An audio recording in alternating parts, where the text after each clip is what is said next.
அனைவருக்கும் வணக்கம். ஆறுமுகம் அருளிடும் அனுதினமும் ஏறுமுகம். இந்த பதிவுல தைப்பூசத்திற்கு 3 நாட்கள் விரதம் இருக்கும் முறைகள் மற்றும் நான் தைப்பூசத்திற்கு 6 நாட்கள் விரதம் இருக்கேன். என்னுடைய தைப்பூச விரதத்தினுடைய 3ஆம் நாள் முருக வழிபாடு பற்றியும் இந்த பதிவில் பார்க்கலாம். நீங்க தைப்பூசத்திற்கு விரதம் இருக்குன்னு முடிவு பண்ணீங்கன்னா, அதாவது 6 நாட்கள் விரதத்தை தவற விட்டவங்க 3 நாட்கள் மட்டுமாவது விரதம் இருக்கலாம். 3 நாட்கள் விரதம் இருக்கிறவங்க உங்க விரதத்தை ஸ்டார்ட் பண்ண வேண்டிய டேட் 9ஆம் தேதி 9/2/2025 ஞாயிற்றுக்கிழமை. நீங்க 9ஆம் தேதி விரதத்தை தொடங்குனீங்க அப்படின்னா அது 11ஆம் தேதி செவ்வாய்க்கிழமையில தைப்பூச திருநாள்ல அந்த விரதம் முடிவடைகிற மாதிரி இருக்கும். நீங்க 3 நாட்களும் தைப்பூசத்திற்கு விரதம் இருக்கலாம். இந்த 3 நாட்களும் விரதம் இருக்க முடியாதவங்க நீங்க தைப்பூச திருநாள்ல மட்டும் விரதம் இருக்கலாம்.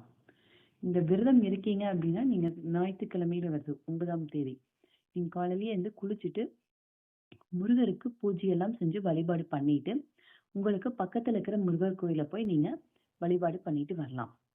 நீங்க தைப்பூசத்திற்கு விரதம் இருக்கிற அனைத்து நாட்களுமே முருகர் கோயிலுக்கு சென்று வழிபாடு செய்யணும்னு அவசியம் இல்லை. நீங்க காலையும் மாலையும் குளிச்சுட்டு நீங்க உங்களுடைய வீட்டுல இருக்கிற முருகர் போட்டோவுக்கு மஞ்சள் குங்குமம் எல்லாம் வச்சு பூக்கள் வச்சு அலங்கரிச்சுட்டு நீங்க பூஜை செஞ்சு வழிபாடு செய்யலாம். சஷ்டி, கிருத்திகை மற்றும் வெள்ளிக்கிழமை நாட்கள்ல உங்ககிட்ட வேல் அல்லது முருகர் சிலை இருந்தா அதற்கு அபிஷேகம் செய்து வழிபாடு செய்யலாம். இல்லைன்னா நீங்க பக்கத்துல இருக்க முருகர் போட்டோ மட்டும்தான் இருக்கு அப்படின்னா அந்த முருகர் போட்டோவுக்கு பூக்கள் எல்லாம் வச்சு அலங்கரிச்சுட்டு சாமிக்கு நெய்வேத்தியமா ஏதாவது ஒரு இனிப்பு வகைகளோ, பாலும் தேனோ அல்லது தேனும் தினைமாவோ இந்த மாதிரி ஏதாவது ஒரு இனிப்பு வகைகளை சாமிக்கு நெய்வேத்தியமா படைச்சிட்டு நீங்க வீட்டிலேயே முருக வழிபாடு செய்யலாம். செவ்வாய்க்கிழமையில முருகர் கோயிலுக்கு சென்று வழிபாடு செய்வது மிகவும் சிறப்பு.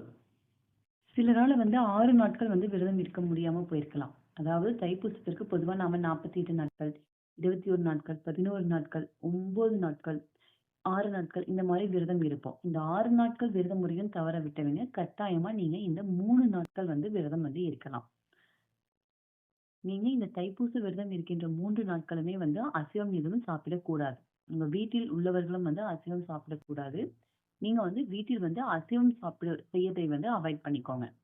அடுத்ததா இப்ப பெண்கள் நீங்க 3 நாட்கள் மாதவிடாயில இருக்கீங்க அப்படின்னா விரதம் இருக்கிறவங்க மாதவிடாய் வந்துச்சு அப்படின்னா நீங்க பூஜை எதுவும் செய்யாம வெறும் வழிபாடு மட்டுமே பண்ணிக்கலாம். நீங்க பூஜை அறையில சென்று வழிபாடு செய்யக்கூடாது.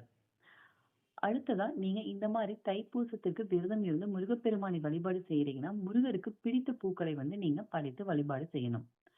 முருகருக்கு மிகவும் உகந்த செவ்வரளி பூக்கள், வாசனை நிறைந்த மஞ்சள் நிற பூக்களை படைத்து நாம முருகருக்கு வழிபாடு செய்யணும்.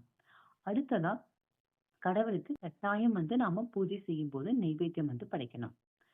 அடுத்ததா நாம கந்த சஷ்டி கவசம், கந்தகுரு கவசம், வேல்மாறல், திருப்புகழ் இந்த மாதிரி முருகருக்கு உகந்த பாடல்களை நாம கட்டாயம் படிக்கணும். நீங்க 3 நாட்கள் மட்டும்தான் விரதம் இருக்கீங்க, உங்களால உபவாசம் இருக்க முடியும் அப்படின்னா நீங்க உபவாசம் இருக்கலாம். உங்க ஹெல்த் கண்டிஷன் நல்லா இருக்கு, உங்களுக்கு எந்த ப்ராப்ளம் இல்லை அப்படின்னா நீங்க 3 நாட்களுமே ஒரு வேளை உணவு மட்டும் சாப்பிட்டு மற்ற 2 வேளைகள் உபவாசம் இருந்து முருகப்பெருமானை வழிபாடு செய்யலாம். இல்லைன்னா 2 வேளை சாப்பிட்டு ஒரு வேளை மட்டும் உபவாசமா இருந்து நீங்க முருகப்பெருமானை வழிபாடு செய்யலாம். அது உங்களுடைய தனிப்பட்ட விருப்பம் தான். இப்ப கர்ப்பிணி பெண்கள் இல்ல உங்களுக்கு ஏதாவது ஹெல்த் இஷ்யூ இருக்கு அப்படின்னா நீங்க அந்த டைம்ல உபவாசம் இருக்கிறத அவாய்ட் பண்ணிக்கோங்க. நீங்க 3 வேளையுமே நல்ல உணவா சாப்பிட்டு நீங்க முருகப்பெருமானுக்கு விரதம் இருந்து வழிபாடு செய்யலாம். தண்ணி மட்டுமே குடிச்சு விரதம் இருக்கணும்னு அவசியம் இல்லை. நீங்க பால், பழங்கள் எல்லாம் அவல் இந்த மாதிரி பொருட்களையும் நீங்க சாப்பிட்டு நீங்க விரதம் இருக்கலாம். உங்களுடைய உடல்நிலைக்கு ஏத்தாற் போல நீங்க விரதம் இருக்கிறதா உங்களுக்கும் நல்லது. நான் என்னுடைய தைப்பூச விரதத்துடைய 3ஆவது நாள்ல காலையிலேயே குளிச்சுட்டு சாமி போட்டோக்கு மஞ்சள் குங்குமம் எல்லாம் இட்டுட்டு அடுத்ததா மலர்களால அலங்கரிச்சுட்டு தீப தூப ஆராதனை எல்லாமே காமிச்சிட்டு நான் என்னுடைய பூஜையை நிறைவு பண்ணிட்டேன்.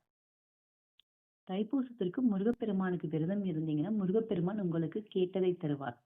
நீங்க குழந்தை வரம் வேண்டி இந்த விரதம் இருக்கலாம், நல்ல திருமண வரன் அமையணும்னு விரதம் இருக்கலாம். அடுத்தது உங்க தொழிலில் நல்ல முன்னேற்றம் வேண்டும், உங்களுக்கும் உங்கள் குடும்பத்தில் உள்ளவருக்கும் நல்ல ஆரோக்கியம் வேண்டும், உங்களுக்கு நினைத்த வேலை நினைத்தபடி கிடைக்கணும்னு இந்த விரதம் இருக்கலாம். இந்த வீடியோ பிடிச்சிருந்தா லைக் அண்ட் சப்ஸ்கிரைப் பண்ணிக்கோங்க. தேங்க்ஸ் ஃபார் வாட்சிங்.